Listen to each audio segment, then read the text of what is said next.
teslim et. Emredersiniz. Siz de sarı Raja kemudian menyuruh Kemankes untuk terus mengawasi agar dia bisa menemukan Sari dan Yemis. Sepertinya dua orang bandit yang keluar sebelumnya memilih melarikan diri. sarı ve yemişçi bulunana kadar gözünüzü dört açın.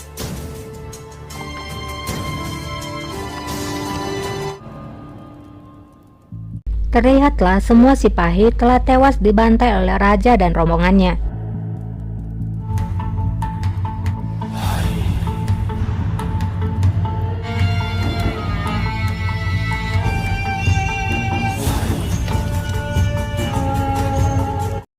Dan terlihat pula dua bandit Sipahi yang kembali. Dia adalah Sari dan Yemis.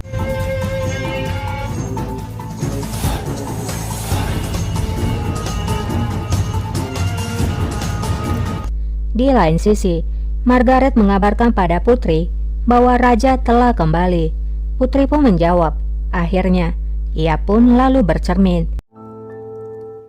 Kita beralih ke sisi lain. Atike datang untuk mandi.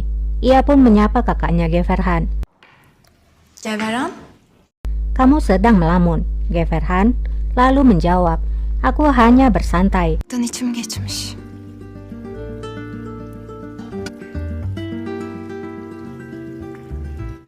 Di kediaman Esther Hatun, pelayannya pun menyampaikan bahwa ia memiliki tamu.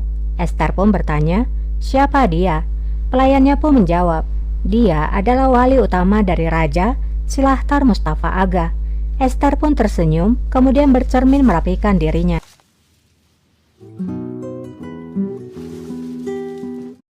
Ia kemudian meninggalkan ruangannya untuk menemui Silahtar.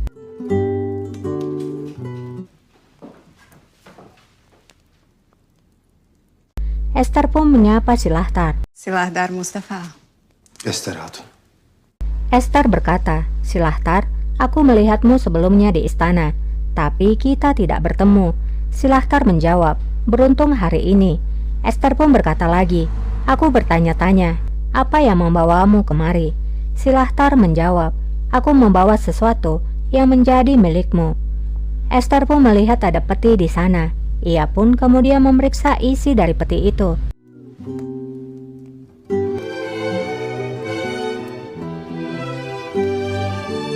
Ia pun lalu bertanya, bagaimana kamu memiliki peti ini? Silahtar menjawab, bandit Sipahi yang menyerang rumahmu, mereka telah dihukum. Esther pun sangat senang mendengar berita itu. Cezalarını çektiler.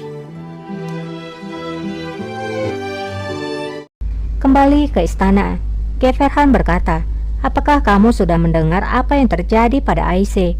Atike menjawab, kamu harusnya takut dengan wanita yang jatuh cinta. Geverhan lalu bertanya, apakah kamu tahu tentang cinta? Atike pun menjawab, aku kira kamu tidak melihatnya. Aku sudah dewasa.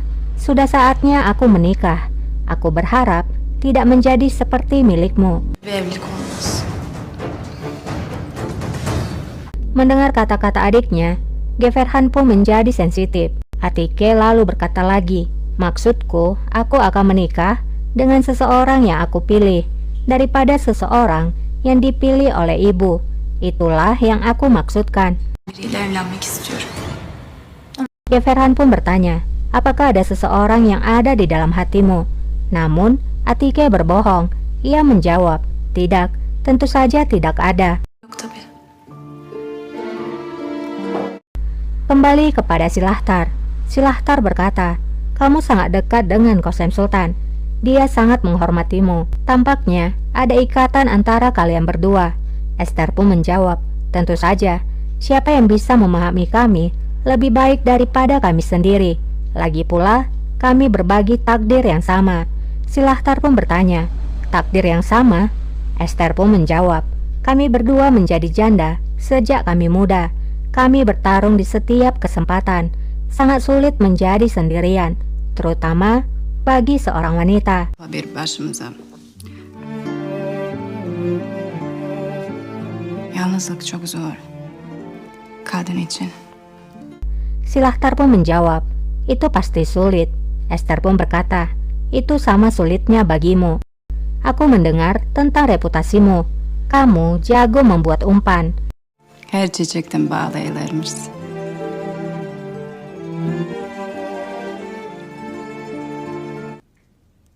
Sadece hoş kokulu ve güzel. Silahtar menjawab, hanya untuk wanita yang cantik. Selamat malam. Ternyata Silahtar adalah pria yang tidak gampang tergoda. Esther pun tersenyum ketika ditinggalkan oleh Silahtar.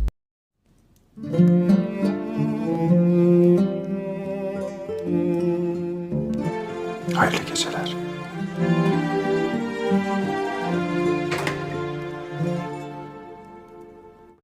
Kembali ke istana, seorang aga melaporkan pada raja bahwa Lalejar ada di sini.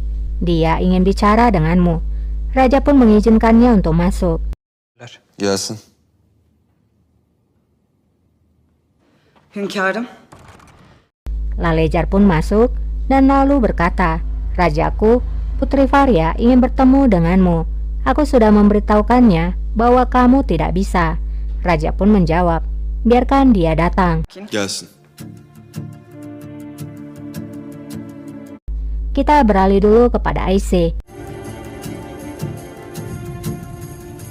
Sultan Ia pun ingin keluar dari ruangannya, namun Narin mencegahnya.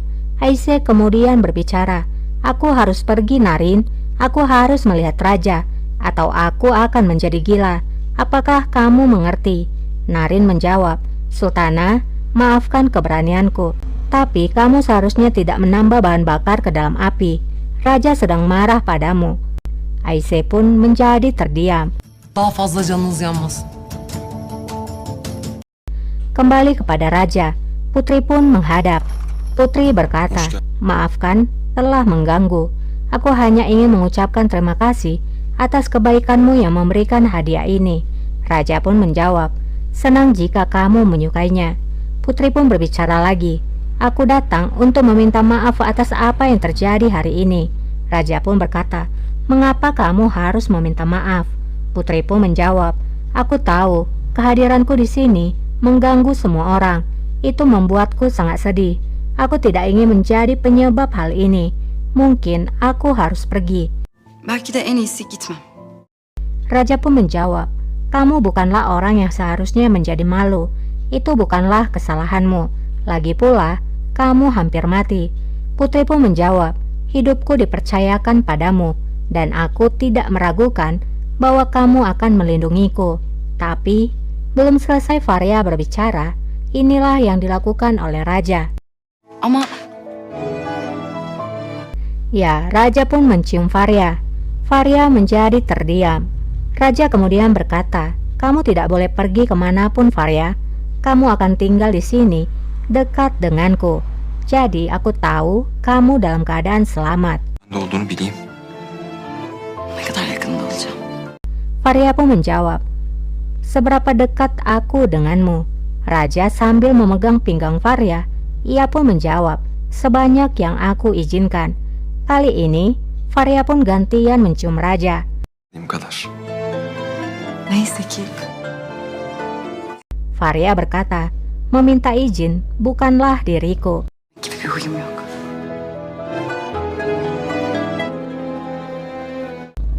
Faria lalu keluar dari ruangan raja. Gidelim. Dan di sana ada Kosem Sultan. Kosem pun yang merasa kalau mereka akan semakin dekat, ia pun berpesan pada Melek, "Jangan biarkan putri datang kemari tanpa sepengetahuanku lagi." Adam buraya gelmesin bir daha.